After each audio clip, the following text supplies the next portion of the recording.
Okay. Hey everybody, Zach Martin here, Kids That Serve Dads, doing the NonCustodials live. Here we are today. This is our first edition of the parents in our states going through family court. So always my partner in crime, Alicia Bullock, right here. And then she's watching you. And my friend and your friend, Chris Twiggs. So Chris is... Welcome, Chris. Yeah, buddy. Thank you. Thanks for coming on and being here with us. It's a blessing. So I kind of want to get a little background. Are you cool with me give a little background into you and how I know you and stuff? Yeah, for sure. It's my show. I'll kick you off if I don't. So, but Nice. I met Chris when I was coming up here when I was in law school and my last year, and I was looking at what I was going to do for work and stuff, and there was this great daycare that popped up, and I think that I'd be a great daycare provider. And so I called Chris up thinking that would be a cool job to do. And I could run my law practice and Kids That Serve Dads all from this daycare. And I have kind of a vision how it would fit into the ultimate goal. And so it's like a perfect opportunity. And because I have so many these random ideas, I got to meet Chris, and he was my realtor for that property. And we just hit it off, and we talked about some of our shared experiences in family court and Is Chris are you still a realtor? Sorry. I am. Yep. So, absolutely. Yes, he is. Yeah. If you're in That's funny how life works. One in the area. Yeah. It all started with and it all started with Zach clicking on a Facebook ad is where it came from. Yep. Nice. Facebook jockey. So and so we hit it off, and we've had a good time, and now Chris is on Kids That Serve Dads board, full disclaimer, and he's helping me get these things started here in Rapid City and getting a lot of momentum moving. And so I cherish this man. I know that he's been great in my life and a huge support and a good friend, and he's a great dad, and he loves his girls.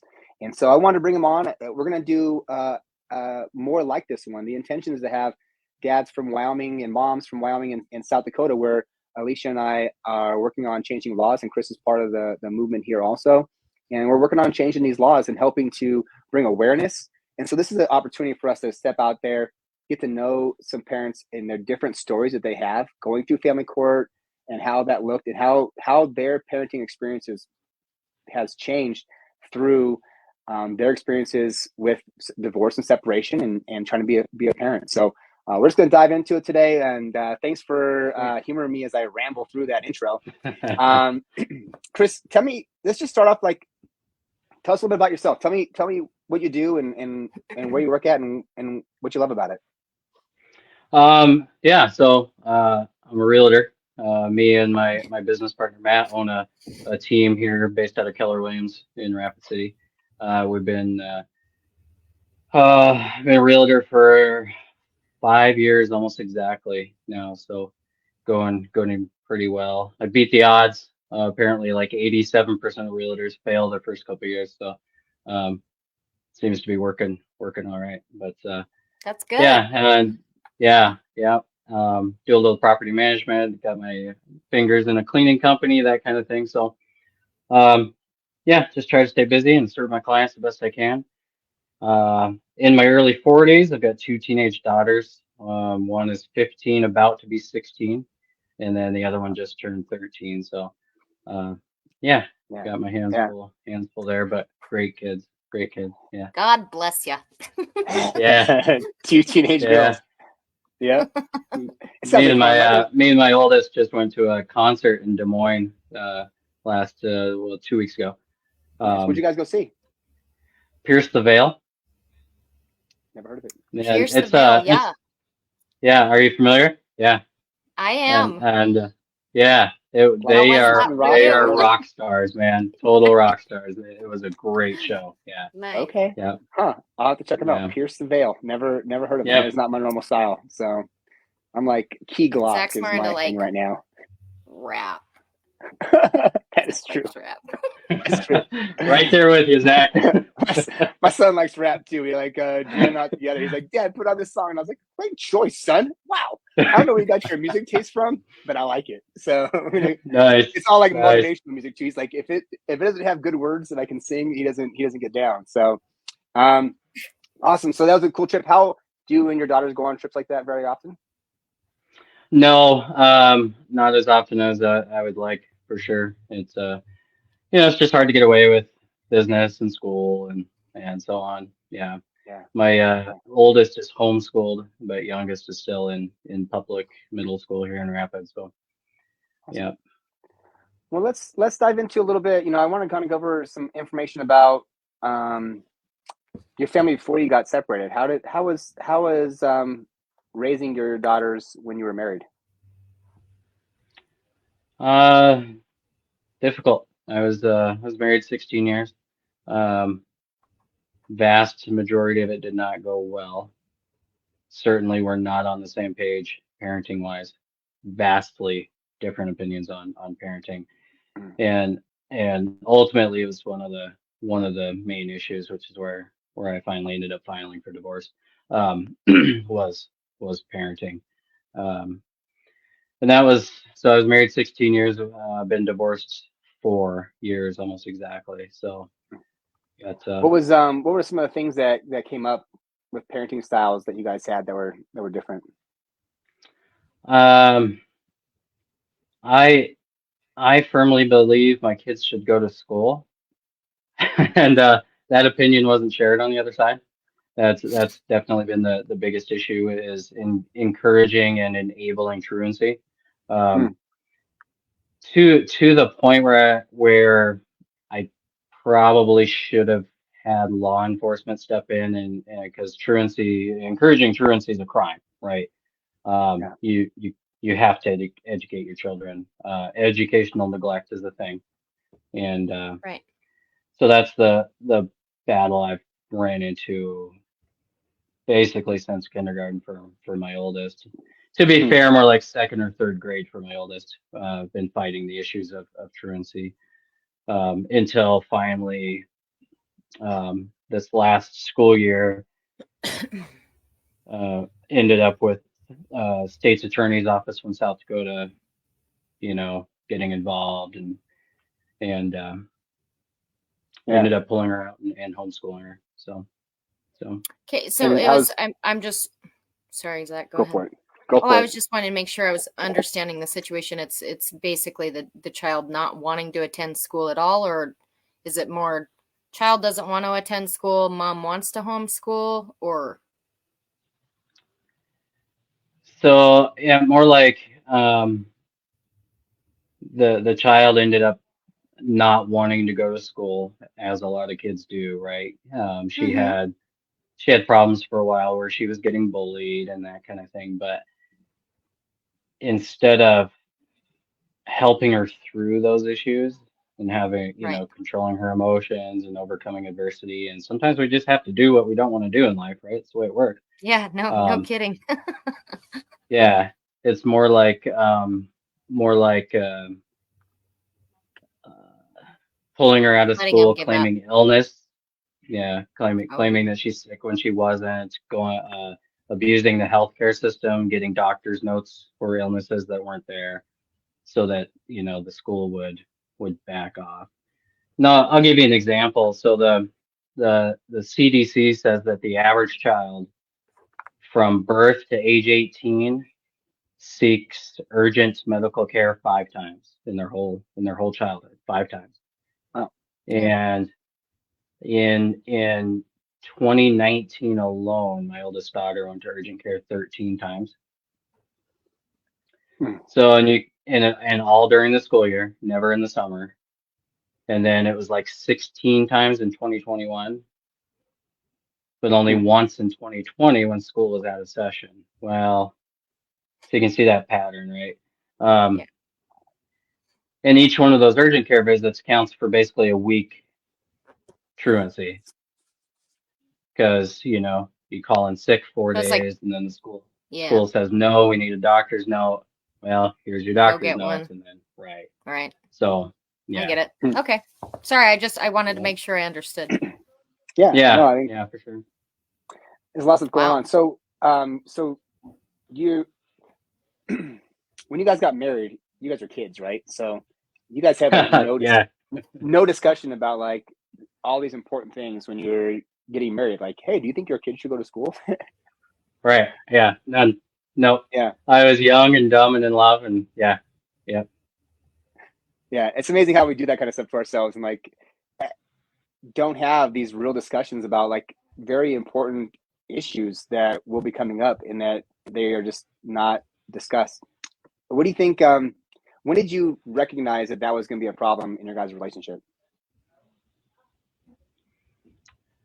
But about 2 years after the first kid was born. Yep. Oh wow. Yep. Where we had a lot of differences of opinions on doing chores and that kind of thing. Because even 2-year-olds, they can start helping clean up after themselves and that kind of stuff, right? Right. And we were just completely different page, just not even in the same book, much less the same page, right? So yeah. That's really hard. And so so my response to knowing that we weren't on the same page was to go ahead and have a second kid with her, because that's logical. Oh yeah, that was a great choice you made, Chris. Takes you know what? two. Right? Takes two. You know what? Yeah. This relationship's not going right. I'm gonna double down. Right. Yep. That's life for you. That's the way it works. I mean, As much as some people might want to deny it, there's women have a little bit more control over that than they probably want to admit to. Right. Yeah. Yeah. It was her decision too. Absolutely. Yep. Yeah. Just so you know. She probably knew. And you know what? I think a lot of people think that, if I have a kid, that will fix our relationship. We can focus on this person and dote over them and care for them, and all that will give us another thing to be focused on, and it won't. All these other things will go away because of that experience. And would you advise that to anybody else? Would you advise like doubling down in your relationship like that to anybody else? Absolutely not. After that whole experience, I'm a big believer in I call it living in reality, like being brutally honest with yourself of where you're at in life, in the relationship, and whatever. Because buddy, did I lied to myself for a very, very long time. So yeah. It's terrible. Sorry guys, the sun. The sun is in your face. and now I look like white. I think getting that stuff. So when you guys separated, how was the experience? What was the experience like when you guys separated? It was okay. So I planned the divorce for about 4 years. Worked with an attorney on that. It was very, very careful and very deliberate on making sure it went smoothly, and I'm grateful it did. I mean, the divorce went pretty smooth. It was a very stressful time, and it took about 7 months total to get it done, I think. But I had all my ducks in a row then before I officially filed, and so yeah, it went smooth. There was a couple of skirmishes during it, mostly over finances, over that kind of stuff, but nothing major. One of the big things I did was we're a self-serve state, so I could serve her the divorce papers, so I did, and so I served the papers and told her right then that I am not leaving the house. I'm not even leaving our bedroom. I'm sleeping in my own bed. I'm not leaving at all until I have a signed custody agreement, because I'm not going to get accused of abandoning my children, right? And then the other thing I had was we had a year where we were separated, and we ended up getting back together. But during that year separation, we had 50-50 custody split. We had no child support. We had what we have now. And so I had that all documented on how well that worked for a year. That's awesome. And that was my kind of my fallback position if she wanted more than 50-50 was, well, we've already proven this works. It works good for the kids. It works well for us. That was my fallback position. So, yeah, but she didn't fight me on it at all, which I'm grateful for, and I'm grateful to her for that too. As difficult as co-parenting with her has been, or parallel parenting, I should say. I'm still, like I said, very grateful the divorce went okay. Yeah. Yeah, you called it parallel parenting. So I would like to hear more about your experience about parallel parenting. I think there's a lot of negative connotations, especially in the court system and especially in Rapid City. So tell us about how good that's been working for you and why it's been the path you've chosen. So, yeah, divorced 2019. I went parallel parenting in summer of 2020. And that was on advice from my attorney at the time, and then also my therapist, because I've been doing therapy for the last 4 years, and she advised to go parallel parenting just for my own mental health. Is that Deb? So was that what? Is it Deb as your therapist? No. My therapist's name is actually Norma. Okay. Who's Deb? I'm not following. She's a therapist here in Rapid City, and she believes in parallel parenting. I don't hear a lot ask of people that, Zach. I'm sorry, Yeah. That's a personal question. Maybe I shouldn't. I don't know. This is a personal interview right now. We want to know the dirt. Who's a good therapist? I think parallel parenting is a great way to have things, and for a lot of people who are in conflict and can't get along, you're a great dad, and she's probably a fine mom most of the time, and you guys don't get along and you don't agree on things. And if you don't have to talk to her, then you're better, right? Yeah. So how to clarify that? So parallel parenting, of course, the way I operated with it came from an article on choosingtherapy.com, I think is where I read it.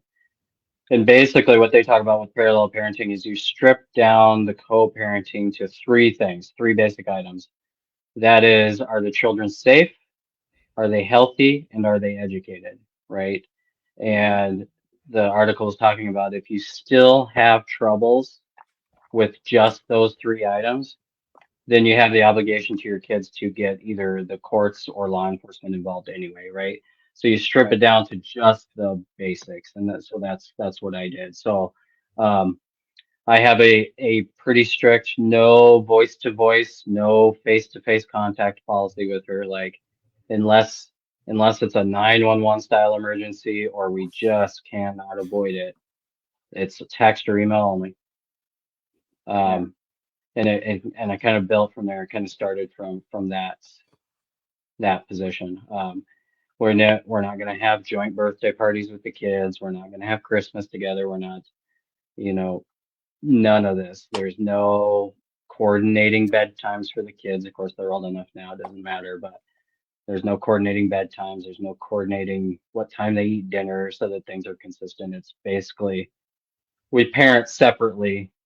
We just make sure the kids are healthy and safe. So it works